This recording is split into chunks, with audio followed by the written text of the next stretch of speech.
11వ రోజు శివపురాణం. కాలభైరవుడు మరియు శరభసాళువు. కాలభైరవుడు. గురుదేవా, కాలభైరవుడు అంటే ఎవరు?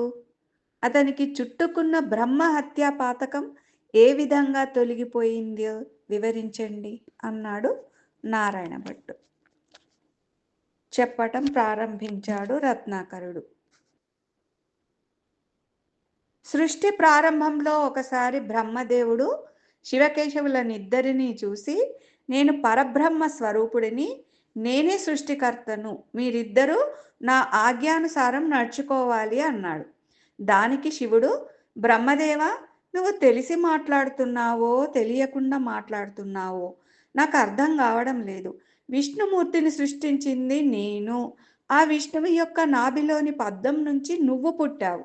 సృష్టి కార్యక్రమంలో నీకు తోడుగా ఉండటానికి సరస్వతిని సృష్టించి నీకు ఇచ్చాను. నీ మాటలు అహంకార పూరితముగా ఉన్నాయి, తమో గుణాన్ని ప్రకటిస్తున్నాయి. వేదాలన్నీ నేను సర్వేశ్వరుడను అని చెబుతుంటే నీవు ఇలా మాట్లాడటం బాగా లేదు అన్నాడు. ఆ మాటలు బ్రహ్మదేవుని తలకు ఎక్కలేదు. అప్పుడు శివుడు వేదాలను పిలిచి, ఓ వేదములారా, త్రిమూర్తులలో మీరు ఎవరిని పరబ్రహ్మగా గుర్తించి స్తుతి చేస్తున్నారో వివరించండి అన్నాడు. అప్పుడు వేదములు, సర్వ జగత్తుకు ఆధారమైన వాడు పరమేశ్వరుడు, పరబ్రహ్మ, ఆ శంకరుడు తప్ప వేరెవరూ కాదు అన్నది ఋగ్వేదం. యజ్ఞయాగాదులు, ధ్యానము, యోగము అన్నీ ఈశ్వరుడే అని చెప్పింది యజుర్వేదం. అన్ని కర్మలకు ప్రేరకుడు శివుడు. కర్మల యొక్క ఫలాన్ని మనకిచ్చేది శివుడు. శివుడు కానిది ఏది చతుర్దశ భువనాలలోనూ లేదు అన్నది సామవేదం. దేవతలకు మానవులకు కూడా శాంతి సౌఖ్యాలు ప్రసాదించేవాడు శివుడు. సర్వ దుఃఖాలను పోగొట్టేవాడు శివుడు. తరింప చేసేవాడు శివుడు. అన్ని పనులు శివుని సంకల్పానుసారమే జరుగుతున్నాయి. శివనామము, శివ స్వరూపము మంగళప్రదమైనవి. మంగళ రూపిణి అయిన పార్వతీదేవికి అర్ధ శరీరం ఇచ్చిన వాడు శివుడు. అటువంటి శివుణ్ణి స్మరించటము శుభప్రదము అని అధర్వణ వేదము అన్నది. ఓంకార రూపము శివుడు. 4 వేదాలకు మూల పురుషుడు. పరాపశ్యంతి మధ్యమ వైఖరి అనే వాగ్రూపము శివుడు. ఈ జగత్తంతా అతని సంకల్పానుసారమే పుట్టి పెరుగుతున్నది. శివనామమే జీవనాధారము, ముక్తికి మార్గము. చతుర్విధ పురుషార్థ ప్రదాత ఈశ్వరుడు తప్ప వేరు కాదు అని చెప్పాయి వేదాలు. వేదాలు ఎన్ని విధాల చెప్పినా బ్రహ్మ వినలేదు. నేనే పరబ్రహ్మను అని మొండిగా చెప్పాడు. దాంతో శివుడికి కోపం వచ్చి శివుడు రౌద్రమూర్తి అయి ఒక్కసారి హుంకరించాడు. ఆ హుంకారం నుంచి భయంకరమైన రూపం కలిగిన మహాకాయం ఒకటి శివుని ఎదుట నిలిచింది. అది ఆకాశమంత ఎత్తున్నది. 4 చేతులున్నాయి, 3 కన్నులున్నాయి. చేతులందు శూలము, గద, ఢమరుకం ఉన్నాయి. అతడు ఢమరుకం మ్రోగించాడు. భూమి ఆకాశాలు అష్టదిక్కులు దద్దరిల్లినాయి. ఆ శబ్దానికి అతడు చిందులు త్రొక్కాడు. భూమి కంపించింది. అతడి శరీరం పచ్చ కర్పూరంలాగా వెలుగుతుంది. ఆ భయంకరాకారుడు శివునికి నమస్కరించి, స్వామి, ఏమాజ్ఞ అన్నాడు. అప్పుడు శివుడు అతడితో, బ్రహ్మదేవుడు తమోగుణ ప్రభావం వల్ల వేదాలను ధిక్కరిస్తున్నాడు, అతన్ని శిక్షించు అన్నాడు. ఆ భయంకరాకారుడు తన చిటికన వ్రేలి గోటితో బ్రహ్మదేవుని శిరస్సు ఒకటి త్రుంచివేశాడు. ఆ శిరస్సు వెళ్ళి తూర్పు దిశగా పడింది. అదే బ్రహ్మ కపాలము. శివుని హుంకారం నుండి పుట్టిన వాని ఆకారము కడు భయంకరముగా ఉంది. కాబట్టి అతనికి కాలభైరవుడు అని పేరు పెట్టాడు ఈశ్వరుడు. బ్రహ్మదేవుని గర్వము అణిగిపోయింది. అప్పుడు శివుడు కాలభైరవుని చూసి, కుమారా, బ్రహ్మ శిరస్సు ఖండించావు కాబట్టి నీకు బ్రహ్మ హత్యా దోషము అంటింది. ఆ పాతకము నీ వెన్నంటే ఉంటుంది. నీవు కాపాలికా వ్రతము అవలంబించి క్షేత్రాలన్నీ సందర్శిస్తూ చివరకు కాశీపట్టణం చేరు. కాశీపట్టణం చేరగానే బ్రహ్మహత్యా పాతకము నీ కనుల ముందే భస్మమైపోతుంది. నువ్విక కాశీక్షేత్రంలో క్షేత్ర పాలకుడిగా ఉంటూ నన్ను సేవించవలసినది అని బ్రహ్మహత్య పాతకము వికృత రూపంతో ఎర్రని బట్టలు ధరించి ఎర్రని కనులతో నిక్కబడుచుకున్న వెంట్రుకలతో కాలభైరవుని సమీపించింది. భైరవుడు వేగంగా కదిలిపోయాడు. బ్రహ్మహత్య పాతకం అతని వెనకే వెళ్ళింది. ఈ రకంగా క్షేత్రాలన్నీ తిరిగి తిరిగి చివరకు కాశీ పట్టణం చేరాడు భైరవుడు. భైరవుడు కాశీ చేరగానే బ్రహ్మహత్య పాతకం భగ్గన మండిపోయింది. భైరవుడు గంగా స్నానం చేశాడు. అతని శరీరము ధవళ కాంతులతో మిలమిల మెరిసిపోయింది. ఆ తర్వాత శివుని ఆజ్ఞ ప్రకారము కాశీ క్షేత్రానికి క్షేత్రపాలకుడుగా ఉంటూ భక్తులచే పూజలు అందుకుంటున్నాడు భైరవుడు అని కాలభైరవ వృత్తాంతాన్ని వివరించాడు రత్నాకరుడు. శరభ సాళువు.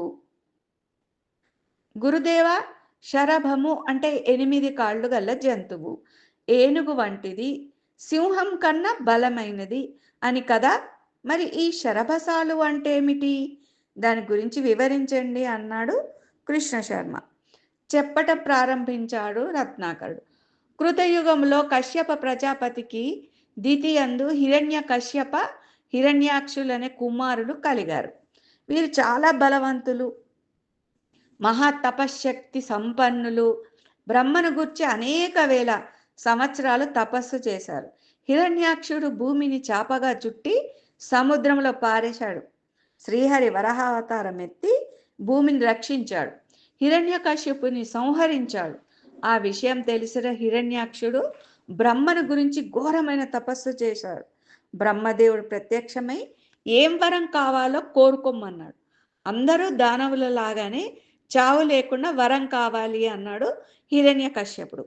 అది కుదరదు, పుట్టిన ప్రతి ప్రాణి మరణించి తీరాల్సిందే, ఇంకేదైనా వరం అడుగు అన్నాడు. బ్రహ్మ ఆలోచించాడు. దానవరాజు, అలా అయితే సరే, సృష్టికర్త, నువ్వు సృష్టించిన దేని వలన నాకు మృత్యువు రాకూడదు. పగలు కానీ రాత్రి కానీ, ఇంట కానీ బయట కానీ, భూమి పైగా ఆకాశం మీద కానీ, దేవదానవుల వల్ల కానీ, ఇతరుల వల్ల కానీ, ఆయుధంతో కానీ ఆయుధం లేకుండా కానీ నాకు మరణం రాకూడదు అన్నాడు. అలాగే అన్నాడు బ్రహ్మ.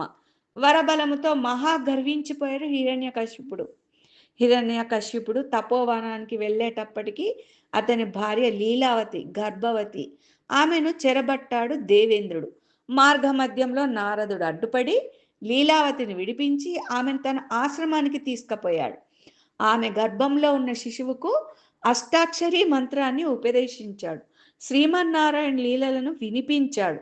ఈ రకంగా గర్భంలో ఉండగానే బాలునికి యుక్తాయుక్తి విచక్షణ జ్ఞానం కలిగింది.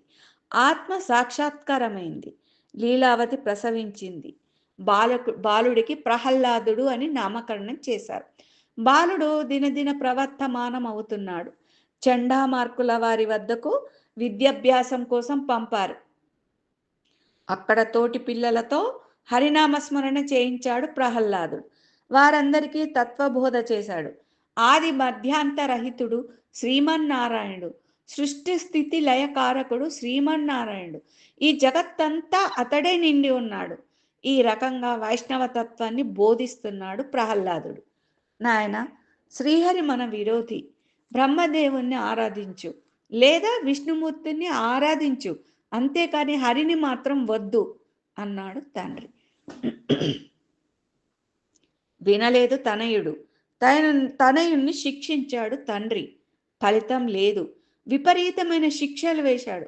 ఏనుగులతో త్రొక్కించాడు, నిప్పులలో పడేయించాడు, సముద్రంలో నెట్టించాడు.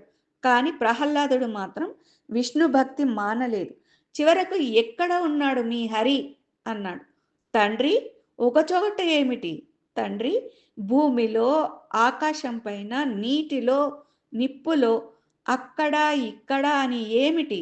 ఎక్కడ పడితే అక్కడే ఉన్నాడు అన్నాడు తనయుడు. కోపం తన్నుకొచ్చింది రాక్షసరాజుకు. అయితే ఈ స్తంభంలో చూపగలవా అని అక్కడ ఉన్న స్తంభాన్ని కాలితో తన్నాడు దానవేంద్రుడు. ఆ స్తంభం విరిగిపోయింది. అందులోంచి బయటకు వచ్చాడు నరసింహుడు. తల మాత్రం సింహం, మిగిలిన శరీరం అంతా మనిషి. హిరణ్యకశ్యపుని మీదికి దూకి అతని పట్టి వడిలో వేసుకొని గుమ్మం మీద కూర్చొని వాడి అయిన గోళ్లతో చీల్చి చంపివేశాడు దానవేంద్రుడు.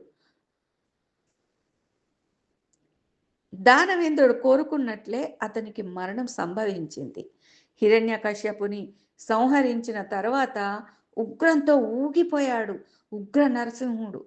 దేవతలంతా వచ్చి శాంతించమని వేడుకున్నారు. ప్రహ్లాదుడు ప్రార్థించాడు. లాభం లేకపోయింది. లక్ష్మీదేవి దగ్గరికి రావడానికే భయపడిపోయింది. ఇక లాభం లేదు కొని దేవతలంతా శంకరుణ్ణి ప్రార్థించారు. ఏ విధంగానైనా శ్రీహరిని శాంతింపచేయమన్నారు. ఆలోచించాడు శంకరుడు. ప్రపంచంలో కొన్ని జంతువులకు జాతి వైరం ఉన్నది. అవి గుర్రము, దున్నపోతు, మేక, కోతి, పాము, గ్రద్ద, పిల్లి, ఎలుక, జింక, కుక్క, కాకి, గుడ్లగూబ. కాబట్టి మనం సింహానికి జాతి వైరం ఉన్న శరభము రూపం పొందుదాం అన్నాడు. అనుకున్నదే తడువుగా శరభానికి తాండవం, శంకరుడు, వీపు బ్రహ్మ, నేత్రములు సూర్యచంద్రులు, పార్శ్వభాగం వాయుదేవుడు, గోలు మేరు పర్వతాలు. ఈ రకంగా శరభం గిర్రన తిరుగుతూ నృసింహంతో తలపడింది. ఈ రెండింటి మధ్య పోరు ఘోరమైంది. ఎంతకీ ఎవరూ వెనుకకు తగ్గలేదు. ఒక్క క్షణం ఆలోచించాడు హరి. ఎదురుగా తనను శాంతింపమని ప్రార్థిస్తున్న దేవతలు, ప్రహ్లాదుడు, భయకంపతి అయిన లక్ష్మీదేవి. అర్థమైపోయింది తనను శాంతింపచేయడానికి శంకరుడు చేసిన పని ఇది. విషయం తెలుసుకొని శాంతించాడు శ్రీహరి. ప్రహ్లాదుని శోణితపురానికి రాజుగా చేసి ఎవరి స్థలాలకు వారు వెళ్ళిపోయారు అన్నాడు రత్నాకరుడు. రేపటి శీర్షికలో దేవతల గర్వభంగం విషయం గురించి తెలుసుకుందాం. ఓం నమ శివాయ.